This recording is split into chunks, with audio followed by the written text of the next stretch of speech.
سلام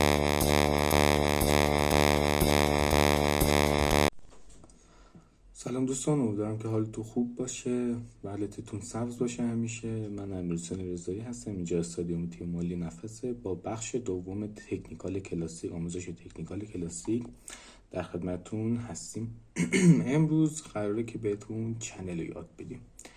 همونطور که توی ویدیو قبلی هم گفتم، ما قراره که تو گوشی بهتون یاد بدیم، تو سیستم هم یاد میدیم، ولی خب تو گوشی میخوایم بهتون یاد بدیم که بدونین که با گوشی هم میشه ترید کرد. خب ما یه محدوده در نظر میگیریم. بر فرض مثال بازار یک روند صعودی داریم به این شکل.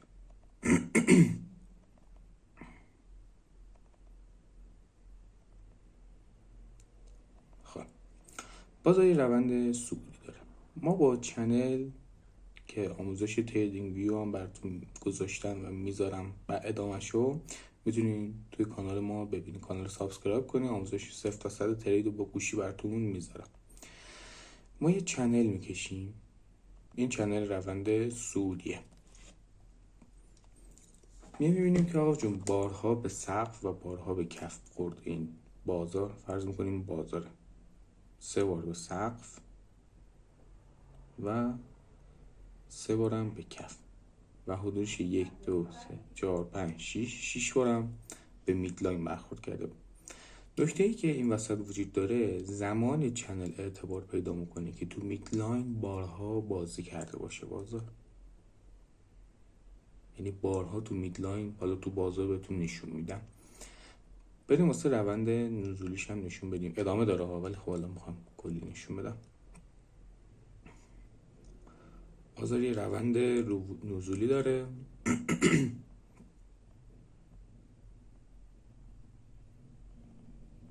خب ما یه چنل میکشیم.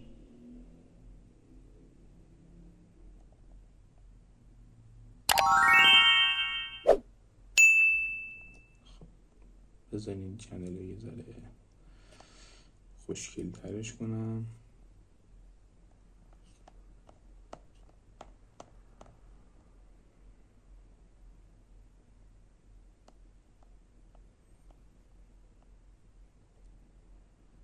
خب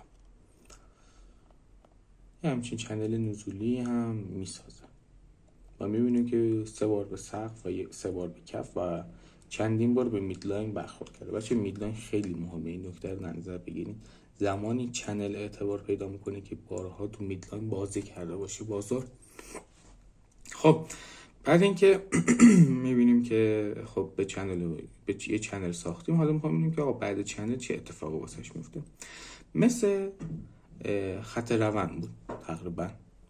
زمانی که بشکنه به سمت پایین، میتونیم بگیم آقا 80% میشکنه به سمت پایین. من چند درصدم 15% روند صعودیشو داره، روند ثابت رو داره و 5% هم برمیگرده ادامه روند. خب این نکته مهم وجود داره بچه. چنل تا آخرین، شما هر چقدر تکنیکال یاد بگیرین، چنل تا آخرش باتون هست و چنل خیلی مهمه. خیلی ببینید واسه روند نزولیش هم همینه. وقتی بازار شکسته میشه به سمت بالا، میتونیم بگیم 80% روند در خلاف جهت میشه، یا روند صاف میشه یعنی هیچ حرکتی نمیکنه، یا روند ادامه خودش رو پیدا میکنه. خب بچه این نکته که مهمه، این نکته که خیلی وجود داره اینه که بچه فرض کنین که حالا مثلا ما یه چنل صاف هم داریم. بذارین اینم براتون بکشم. ما یه چنل صاف هم داریم که این نشون دهنده اینه که بازار بارها تو این چنل بازی کرده، رفته بالا، برگشته. یه محدوده چنل صاف داریم دیگه. خب بچه یه نکته وجود داره. ما کجا بفهمیم که این چنل دیگه کاملا بی اعتبار شده و شکسته؟ زمان این چنل بی اعتبار میشه و میشکنه که، بذارین اینجا رو با دقت گوش کنین، که بازار به هر روند، به هر جهتی که شکست، مثلا به روند صعودی رفت و شکست به روند صعودی، وقتی رفت بالای چنل و کندل زد، ما کجا وارد معامله میشیم؟ یا وای میسیم هلوش 3-4 تا کندل بزنه بالای چنل یا نه یه پول بک بزنه ما تو پول بکش وارد معامله بشیم. بچه پول بک خیلی مهمه، الان تو بازار نشون میدم. بعضی مواقع این شکستنه نشون دهنده اینه که اومده جمع‌آوری نقدینگی بکنه و برمیگرده تو چنل، ادامه چنل و روند چنل رو ادامه پیدا میکنه. پس این پول بک خیلی مهمه، ما تو پول بک وارد معامله میشیم. بریم تو بازار ببینیم که به چه شکل پیدا میکنیم. خب مثلا اینجا نگاه کنیم،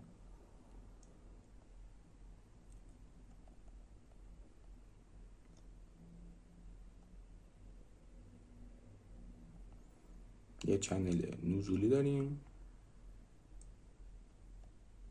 که به این شکله. خب میبینیم که 1 2 3 4 5 بار به سقف و 1 2 3 4 تقریبا 4 بارم به کف، برای بار چهارم شکست. خب بچه این نکته رو نگاه کنین، اینجا رو من میگفتم پول بک خیلی مهمه. ببینید اینجا اومده جمع‌آوری نقدینگی کرده و برگشته تو چنل، یعنی نریخته. میبینید یا اینجا باز چنل رو شکسته ولی برگشته تو چنل. برای همین پول بک خیلی مهمه بچه ها. خب ما اینجا رو در نظر میگیریم. خب میبینیم بچه ها شکستش بازار اینجا رو رفت بالا، یه پول بک کوچیکی زد، حالا مهم نیست حتما تا چنل یا حالا چیز بزنه، یه پول بک کوچیکی زد، ما فهمیدیم که آقا روند صعودیه و ادامه روند صعودیشو پیش برد. یعنی توی معامله ما میتونستیم تایم فریم 4 ساعته وارد معامله لانگ بشیم. ولی یه نکته مهمی وجود داره، شما نگاه کنین اینجا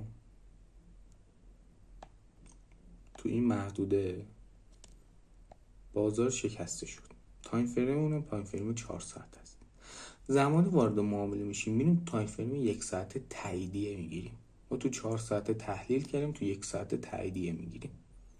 خیلی مهمه. یعنی چی؟ یعنی اگه تو 4 ساعت دیگه شکستش، خب ما میبینیم که آقا این روند شکستش دیگه، میریم تو 1 ساعت منتظر یا پول بک یا تاییدیه میمونیم.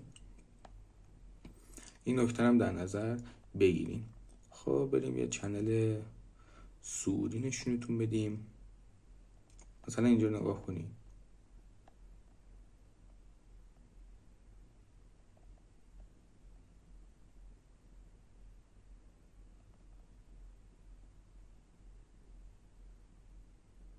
خب یه همچین شکلی و میبینیم که 1 2 3 3 بار به سقف و 1 2 3 4 بار به کف خورده که برای بار چهارم کف شکسته.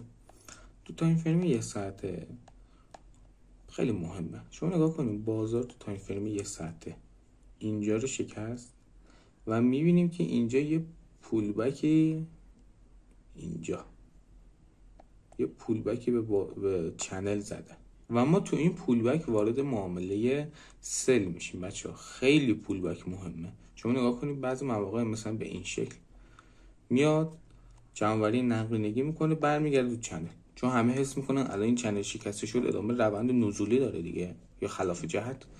خب ولی میبینیم که اومده نقدینگی جمع کرده و ما اینجا میتونیم یه معامله خوبی سلی از بازار به ریسک و ریوارد 2 حتی تا ریسک و ریوارد 3 هم میتونیم وارد معامله سل بشیم. خب بریم یه چنل صاف نشونتون بدم که ببینیم چنل صاف به چه شکله. مثلا فرض کنین به این شکل اینجا یه چنل صاف کشیده بازار. بذارین از اینجا بکشم که اینجا بهتره.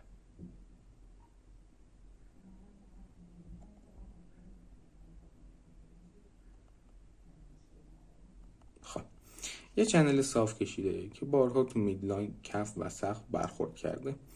خب ما میتونستیم تو این سقف و کف ها وارد معامله بشیم. مثلا از اینجا که پول بک زده میتونستیم وارد معامله سل بشیم تا کف چنل یا برعکس میتونستیم وارد معامله لانگ بشیم تا سقف چنل.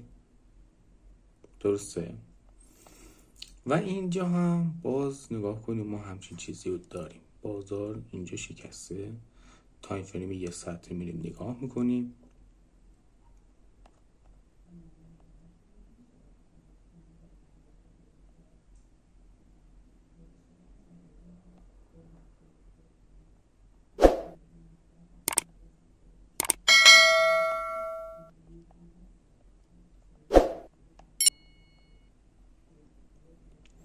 خب ببینید مثلا اینجا چنل شکسته شده، بازار ریخته، یه پولبکی زده، 2 دفعه هم پولبک زده و ریخته. خب این نشون دهنده اینه که روند خب یه ریزش خوبی داشته، ما میتونستیم ازش به عنوان روند صعودی تو پولبک وارد معامله بشیم. به ریسک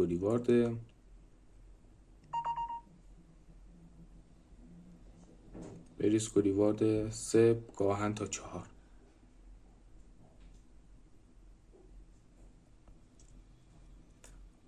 پس بچه ها این نکته رو در نظر بگیرید. شما تو هر تایم فریمی تحلیل میکنید، 4 ساعته، 1 روزه، 1 ساعته یا 15 دقیقه فرق نداره، برای تاییدیهش که تایم فریم بیایم پایین تر.